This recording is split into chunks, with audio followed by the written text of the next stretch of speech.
But I've always had an interest in government service. I'd always thought that my path to government was probably getting appointed to something or as a civil servant. I hadn't really seen myself as a candidate until after President Trump ran and won. I grew up in Iowa on a farm. The University of California, Irvine founded a law school, and so I was asked to come out and be part of the early faculty and have lived there ever since. Absolutely love it. Hello. That is such a busy day when you're sworn in. It was my birthday, January 3rd.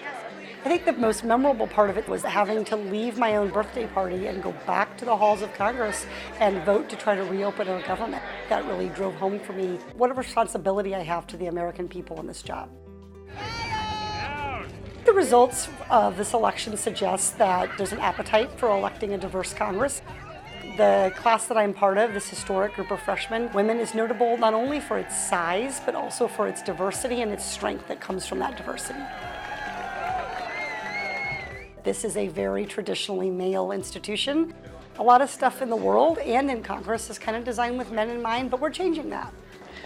Half of America are women, and we all have different experiences. I made a mini superhero. You did?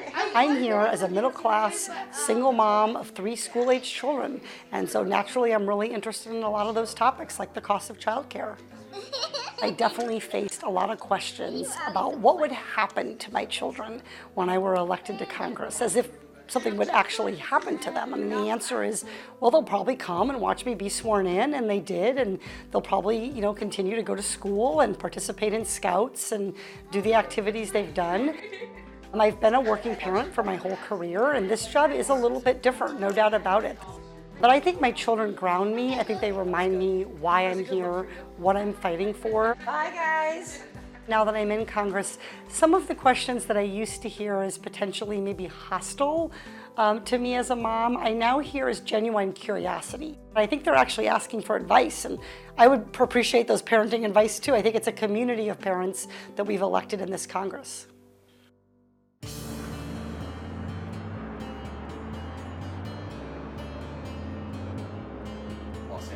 Orange, San Bernardino, Riverside counties. I'm going to be at the convention later today and then all day tomorrow and speaking. When you were out meeting up today with Katie Porter, did she say why she thinks they won? She talked in particular about engaging a new group of voters that previously hadn't been engaged. This question was asked about how she convinced people to flip, and she thought it was more about getting out a group of people, in particular young people. Right. We know that they focused a lot on UC Irvine, where she's been a professor. They had an office set up there, right, to try to get those voters out, and they did. They came out, in big number, bigger than normal. Right. Still not as big as the general population. Right.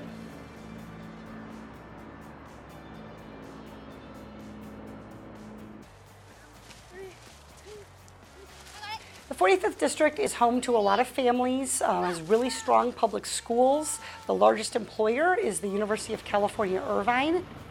This is definitely a place that values education, that values science, that values thoughtfulness and research. It's a very diverse place. We have a large Latino population, large population of Chinese, Koreans, Indians, Iranians. I love the diversity of my community, and I think that too lets me do a better job here in Congress.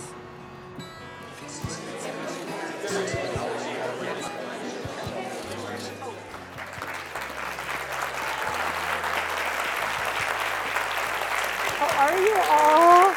I use a lot of different tools to reach out to my constituents. We've had 6 town halls here in the first 6 months, and we have several more planned. I wish we were here with a better topic. This is a tough situation that we're in Orange County and around the country with the Trump tax law. I care a lot about tax fairness. Orange County, my community, was hit very hard by the President Trump's tax plan. So there were clearly a lot of people who didn't want to do their taxes this year, and I was one of them. I like those events because they give me a chance to communicate with a large group of people, to hear a diverse group of opinions all in one setting. With that, I will stop and we'll take some questions. Is that okay? Why are you fighting the president? Why don't you want to represent all of your constituents and try to work with him? I am not fighting the president. I've never had the chance to meet him except at the State of the Union address. And I didn't campaign on President Trump one way or the other particularly. I campaigned on representing Orange County families, and I felt like we had a representative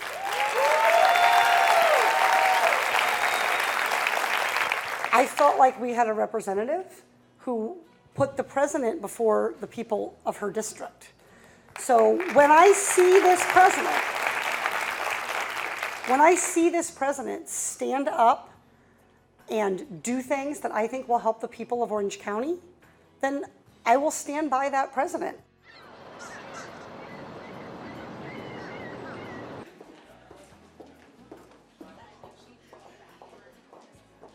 With that, I'll yield the balance of my time.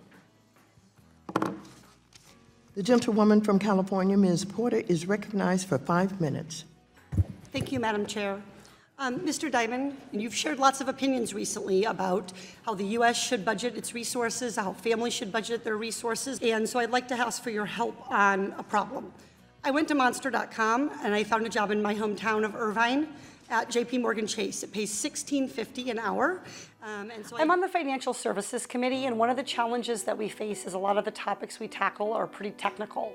So I often begin preparing for hearings a couple weeks in advance. As soon as we know the topics, and then particularly as soon as we know the witnesses, we'll start to identify some possible lines of questioning. She had $2,425 a month. She rents a one-bedroom apartment. She and her daughter sleep together in the same room. In Irvine, California, that average one-bedroom apartment is going to be $1,600. She spends $100 on utilities.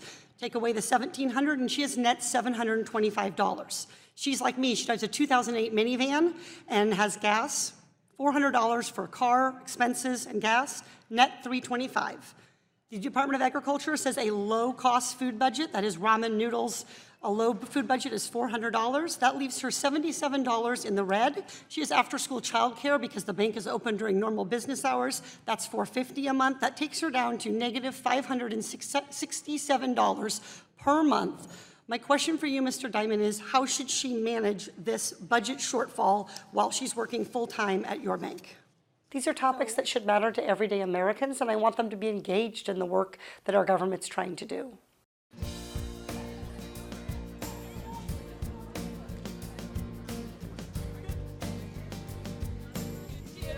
Help me welcome Concordia's new Congressional District Representative, Katie Porter. So the most important priority to me is listening to and staying connected to my constituents. Really? Thank you for sharing. Glad to have you. I also care a lot about access to mental health care, making sure that it's actually covered by insurance and that it's actually affordable. And I also, of course, as a mom, do a lot of work on childcare and the supports that working men and women need to be able to continue to earn a living. Our representative, Katie Porter. Thank you. Someone in my life said to me, you don't have to wait for other people to create opportunity. You have the opportunity. You just need to step up and run and take advantage of it. Having taken these skills to Congress. Hello, this is Representative Porter's office. How can I help you? I think just the incredible responsibility that I'm taking on for my kids, for everyone's kids, for this country. This is a big job, and it's an important job of the American people, regardless of their party affiliation. They're counting on us to help improve their lives.